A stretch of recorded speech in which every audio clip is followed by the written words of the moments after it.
Hi hello friends, ఎలా ఉన్నారు? చిన్న కథ. కూతురి ఆలోచన సమయస్ఫూర్తి. ఒక గ్రామంలో ఒక పండ్ల వ్యాపారి ఉండేవాడు. అతను మామిడి పండ్లు, సపోటా పండ్లు, ద్రాక్ష పండ్లు అమ్ముతూ తన కుటుంబాన్ని పోషించేవాడు. కానీ వ్యాపారికి ఆరోగ్యం బాగలేక ఒక నెల రోజులు వ్యాపారం చేయలేకపోయాడు. అటువంటి సమయంలో తన కూతురు సమయస్ఫూర్తితో వ్యాపారంని చాలా నైపుణ్యంతో చేసింది. ఇప్పుడు వ్యాపారి కుటుంబం గురించి తెలుసుకుని కథ చెప్పుకుందాం. వ్యాపారి, అతని భార్య, ఒక కూతురు. భార్య ఇంట్లో పనులు చేసుకుంటూ ఉంటుంది. కూతురు తన 10వ తరగతి పూర్తి చేసుకొని ఇంటి దగ్గర ఉంటుంది. ఇంకా వాళ్ళ నాన్న పండ్ల వ్యాపారం చేస్తుంటాడు. ఇది వీళ్ళ కుటుంబం. అలా రోజు వ్యాపారి తన పండ్ల బండి మీద పెట్టుకొని గ్రామంలో అమ్మేవాడు. మిగిలిన పండ్లని పక్క గ్రామంకి వెళ్ళి అమ్ముకొని ఇంటికి వచ్చేవాడు. అలా రోజు అమ్మేవాడు. కానీ కొన్ని రోజుల నుంచి అతనికి ఆరోగ్యం బాగాలేక వ్యాపారం సరిగ్గా జరిగేది కాదు. పండ్లు అన్నీ మిగిలిపోయి, కుళ్ళిపోయి పడేసేవాళ్ళు. అలా వ్యాపారం జరగక నష్టం వచ్చి బాధపడేవాళ్ళు అతని భార్య, కూతురు. అలాగే వ్యాపారం పండ్లు అమ్ముతూ జీవనం కొనసాగించేవాడు. కానీ అలా పండ్ల వ్యాపారం చేస్తూ పోతే పెట్టిన పెట్టుబడి కూడా రాదు అని దిగులు పడేవాడు వ్యాపారి. అది అతని కూతురు, భార్య కూడా బాధపడేవాళ్ళు. అప్పుడే కూతురికి వచ్చిన ఆలోచన సమయస్ఫూర్తితో వ్యాపారం చక్కగా పండ్ల అన్నింటినీ ఇంటి దగ్గరే అమ్మేయడం మొదలుపెట్టింది. కూతురికి వచ్చిన ఆలోచన ఏంటి అంటే, నాన్నతో ఇలా అంటుంది: నాన్న, నువ్వు రోజు అంత కష్టపడి 2,000 కూడా రావడం లేదు. నేను చెప్పినట్టు చేస్తే రోజుకి ఎంత లేదు అయినా 4,000 ఆదాయం వస్తుంది.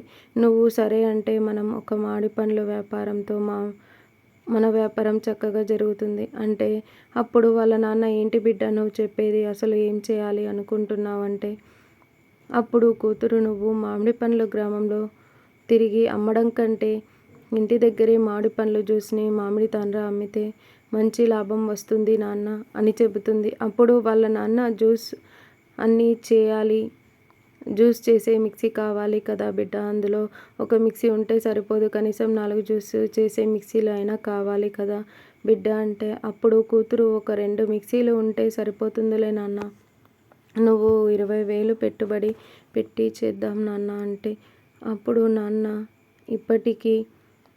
ఇప్పుడు 20,000 అంటే ఎక్కడి నుంచి తీసుకురావాలి అంటే, అప్పుడు కూతురు, నువ్వు నా కోసం చేసి పెట్టిన గొలుసు అమ్మేసి వ్యాపారం చేద్దాం నాన్న అని చెబుతుంది. రోజు ఇలా నీకు నష్టం వస్తే పెట్టిన పెట్టుబడి కూడా రాదు అంటుంది. అప్పుడు కూతుళ్ళు వాళ్ళ అమ్మ తన భర్తతో, అవునండి, తన కూతురు ఆలోచన విధానం బాగుంది అని చెబుతుంది. అనుకున్న విధంగా వ్యాపారం చేస్తారు. జ్యూసులు మామిడి తాండ్ర చేసి అమ్ముతారు. ఊరిలో జనాలు జ్యూస్ చేసే విధానం బాగుంది, చక్కగా చేస్తున్నారు, అలాగే ఆరోగ్యానికి మంచిది అయిన అల్లం మామిడి తాండ్ర కూడా కొత్తగా చేసి అమ్ముతుంటారు.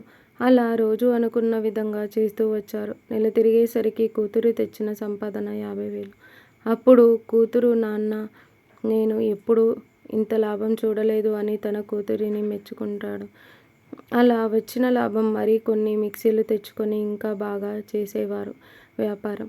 కూతురికి అమ్మా నాన్న కూడా సహాయంగా ఉంటూ అన్ని పనులు చేసేవారు. అలా 6 నెలల తర్వాత ఒక జ్యూస్ షాపును పెట్టి ఇంకా వ్యాపారం బాగా వృద్ధిలోకి తెచ్చేది. వ్యాపారం జరిగేది కూతురు. అలా కూతురు ఆలోచన సమయస్ఫూర్తితో జ్యూస్, మామిడి తాండ్ర వ్యాపారం బాగా జరిగేది. నాన్న ఆరోగ్యం కూడా బాగా అయింది. ఇంకా అమ్మ, కూతురు, నాన్న సంతోషంగా వ్యాపారం చేసుకుంటూ ఉండేవారు. ఈ కథ వల్ల తెలిసిన నీతి ఆలోచన, సమయస్ఫూర్తి ఉంటే ఎంతటి పని అయినా, కష్టమైనా ఎదుర్కోవచ్చు. ఈ వీడియో మీకు నచ్చితే లైక్ చేయండి, షేర్ చేయండి, సబ్స్క్రైబ్ చేయండి. Thanks for watching. Thank you so much.